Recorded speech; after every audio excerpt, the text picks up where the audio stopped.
welcome to the stage, Tamara. Thank you, sweetheart. Thank you.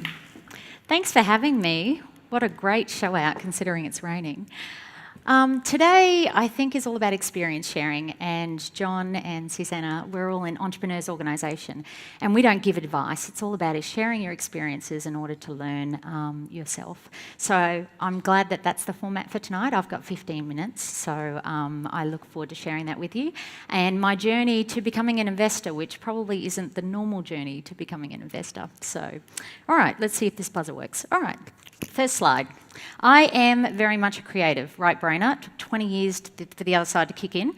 I'm a medical illustrator by trade, spent 15 years as a professional songwriter, started my marketing agency when I was 19, so very much into all things creative. And to me, creative people are probably one of the best problem solvers. We love to figure that stuff out. So about 5 years ago, actually, clicker. There we go. In our marketing agency, what we specialised in was below-the-line media. So below-the-line media is low or no-cost media. Above the line is what I call interruptive media. So below the line is social media, as you would know it. So what's great about social is it's fairly inexpensive, but you can create communities online that share your products. So I spent the last 20 years helping a lot of businesses grow their client base, get them ready. I worked with a lot of mergers and acquisition houses to get the businesses ready to sell and growing their businesses. So I was quite happy with being within the top 2% agencies in Australia until I joined Entrepreneurs Organisation. And you don't know what you don't know, right? There's a few EOers in the room. Put your hand up. Very good. So how EO works, for those of you who don't know, is it's a global organisation with about 12,000 members of people who turn over more than $1 million US. And what's great about it is it's all about people who really want to learn and an amazing network. And what you get assigned to is a forum. So I turn up to my forum and I've got 7 people in my forum. And what I realised very quickly was that I had what was called a goodwill business, and they all had what was called a asset-based business. So what that meant is if I wanted the option to exit my business, the multiple on that would be quite low. And for the first time in my life, I might actually have a boss in the form of golden handcuffs. I'm sure you've heard that expression before. And I would probably have an earn-out. And these guys had these businesses that were asset-based businesses that had a much higher multiple. They could scale it a lot better, and I kind of wanted one. So I thought to myself, well, I spent 20 years building everybody else's businesses. Perhaps I should do the same for myself. And I couldn't think of a business idea until I think I was in Manila, actually, visiting BEPO, who's here in the room today. And one of them said to me on the plane, there we go, why would you do that when 4 out of 5 businesses are failing? Go out and help one of those and give them better odds to succeed. And they introduced me to the concept of sweat equity. Has anyone heard of the concept of sweat equity? Great. So the definition is... There you go. Basically, you're exchanging your services. So has anyone read the book 10,000 Hours? It's a great book. So basically, what the concept is that obviously after a certain amount of time, you've got all these experiences, you've got this team, I've obviously got a marketing agency, and you exchange that in return for equity to help grow these businesses rather than cash. And what's really interesting is that most businesses think they need cash. But when we're talking about small businesses, that's actually one of the factors, but the other 4 are more crucial. And when I looked at this, the first 4 I could definitely help with. Obviously, part of the due diligence process is to look at the timing and make sure that, that their timing to release into the market is relevant.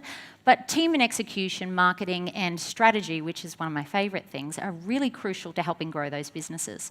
So I really wanted to bring that to the table. So I decided to start my checklist for how to invest and how I would start looking for a business to invest in. So this is the 7 that I came up with. The first one is obviously I need to be able to add significant value. So I need to make sure that the skill sets and the 10,000 hours that I have and my amazing management team that I have is something that we can contribute to the business and it is a good alignment. The second thing is obviously marketing, but below the line marketing. So I wanted to find a business that social media was a key driver for their growth so that we didn't need the capital to be able to afford the above the line sort of marketing, which is TV, radio, that sort of stuff. And the next one is timing in the market. I've spent a lot of time with M&A houses, done a lot of courses, got a lot of friends in that industry. I love due diligence. So doing your DD and making sure that the timing is right. And then, of course, MVP. Has anyone heard of that term before? Hate acronyms. Minimum viable product. So this is not an idea. So a lot of incubators, you can go and you can pitch your idea. For me, personally, I like to see that the business has started, it's got some traction, and customers are interested in buying it. That also has a lot to do with the timing as well, but MVP is one of my rules. The business partner. Are they good to work with? Do they have that hungry, semi-foolish entrepreneurial spirit so we can go on that journey together? And the network. So with EO and 20 years of business, I have a great group of friends globally. So is there someone within my network that I can leverage to help grow that business? And lastly, the values. I'm a country girl, born in Weeper. I can't really sell McDonald's. So it's really important that the values of the business align to my personal values, which I need to be passionate about what I'm selling. So what we did was I went and had a look for my first business. And the process that I followed was first we have to come up with an evaluation on what the business is worth. Founders syndrome, usually they think it's worth $1 million, right, their idea. So we have to go through that process of educating them around what the business is actually worth. To be honest, I end up saying, this is your valuation, this is the industry's valuation, we meet in the middle. The second one is to do a 1 to 2 day strategy where we outline what is the pathway to success, what does that look like, and what are the KPIs for us to achieve that. Now, this is what's a little bit interesting, and I don't think I've come across anyone who does this in venture capital sweat equity yet, but I have special agreements and arrangements with the people that I go into business with. The main one is the no win, no fee. I spent hours talking to my forum about the fact that if I'm going to take equity in someone's business because they're struggling, ethically, how do I do that? So for me, the way that I could sleep at night was the fact that if I don't meet the KPIs that equal that valuation and all the things that we set out in the strategy, I give them back their equity and they get to keep about whatever the worth of the business is, which is usually around 300,000 or 400,000, they get to keep all the marketing and everything that we've developed for them. And we check in on that at 6 months and we check in again on 12 months. So that's something really important to me, to make sure that they go into it knowing that if I promise something that I deliver. So the other thing is, of course, that we have to agree to exit. If I find a founder who wants this to be their business forever, then that's probably not a good fit. I'm all about building businesses to sell them, so that's very important. And does anyone here have a business coach? Great, you should be way higher. The coolest people and the best entrepreneurs in the world all have business coaches, so I am a huge fan of that. My business coach I've had for 7 years. And we get one for the business as well. Now, that's really important because you've got to remember I've got 20 years experience on somebody who might only have a couple of years, and I really want them to understand the principles of what we're doing so that when we exit that business, those people go on to start other businesses, and we're creating this culture of entrepreneurs who can go out and make a difference, because usually, my business partners they're in their early 20s. So it's great to develop them so that they can go on and create more businesses in Australia. And the last one is buy one, give one. So I don't know if any of you have met Paul Dunn, but I'm a big believer that small business will change the world's problems, not the government. And we're kind of the backbone to the economy. So what I like to see is charity entrenched in the business as a cost of goods as opposed to something that we do when we're profitable. So that's a little bit hard to convince someone who's not even breaking even to then start giving money to charity. But if you have a look at my first case study, which is 5.4, he was doing a couple of thousand meals a week, and we entrenched that, and now we're feeding 50,000 meals a week to the Hunger Project in less than 3 years. So, and our investors who've recently bought that, it's a cost of goods, it's entrenched, which is really exciting. So imagine the power of doing that across all businesses. So, 5.4 was my first sweat equity project. Went quite well. Profit is vanity, revenue is vanity, profit is sanity, and cash is king. So yes, we did get to over 10 mil turnover, but it was 20% profit, so that's exciting. We won quite a few awards, and we had 4 solid offers in year 3 on the business. I know how to get them to over 20 mil. The next hurdle, which for me is a challenge, is the 100 mil. So we've just partnered with a private equity firm, and they're mentoring us to get to that point and tipping into capital, because what you need at certain points are different. So we're very excited about that next journey. It's very much a strategic partnership. But then I started thinking about, wouldn't it be cool if I could then tip in the capital myself? So I'll lead into that next. The next one is the hair care. I've had that one for just over a year. The connections on this one was huge. So we had to rebrand it because I wanted to take hippie hair care into premium hair care, and I knew that the timing was right because on all the major department stores and the big brands had a mandate for more organic, natural products. They just needed to look the part. So we rebranded this one, and we've just got into Nordstrom, which I think is the first time an Aussie brand in under 12 months of pitching has got into a Nordstrom store in America, which is pretty exciting for a hair care brand. And we've got a warehouse in Vegas. It's all bloody happening. So that's really exciting. So that's my latest one. Country girl, I do swear.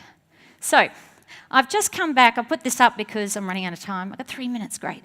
I've just come back from the Entrepreneurs Masters program. I'm a bit addicted to learning, and that's a course. It's actually nicknamed The Birthing of Giants. It's amazing. It should be on all your bucket lists. It's so cool.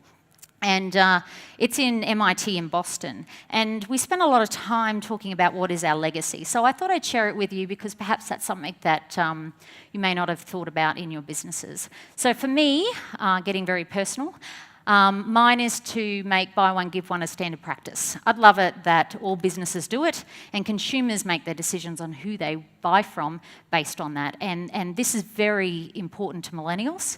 And a lot of my business is with millennials, and I love the fact that they think this is crucial. They're actually great to deal with. The other one is I'm the president of Entrepreneurs Organisation at the moment, and one of my things was to get more women into EO. Into that community. So globally, it's sitting at about 17%, but I'd really like to encourage and work with a lot more women around getting their businesses to a stage where it is an asset and there's more flexibility, because I don't know if I did. I went into it thinking, I'm going to have my own business, there's going to be flexibility. Well, it's bullshit, but what no one tells you is it's actually when you get to $10 million and you've got management teams and advisory boards and committees and all this other stuff, that then you get to go have the flexibility, because they usually don't call you until they need some big decisions to be made. So I'd really like to help businesses get over a few of those hurdles, reduce the gap that it takes to get to the next step. And EO is very great for that because you have that network, and get them to a point where we have more women in that circle. So we're working on it though. We're up about 15% this year, which is very exciting. And lastly, the marketer has joined the merchant bankers and become a venture capitalist. My goodness. So I've just started my own venture capital fund. It's an ESVCLP, and we have raised 20 mil. And I'm a magpie. I like shiny things. I've done 2. I need to do 10. So we're going to acquire about 8 businesses and work on growing those small businesses, which is very exciting, but very intimidating because it's so small compared to Mark. But I'm on my way. I've started. So that's sort of my legacy which is very personal to share because I only wrote that up last week and refined it last week. So I welcome you guys to do the same. And my time is nearly up, so thank you. And I look forward to meeting you all. Please come up and share your businesses with me. I'm obsessed with business. I want to meet you all. So come and talk to me afterwards. Thanks. Thanks, Thank you. Rico. That's yours.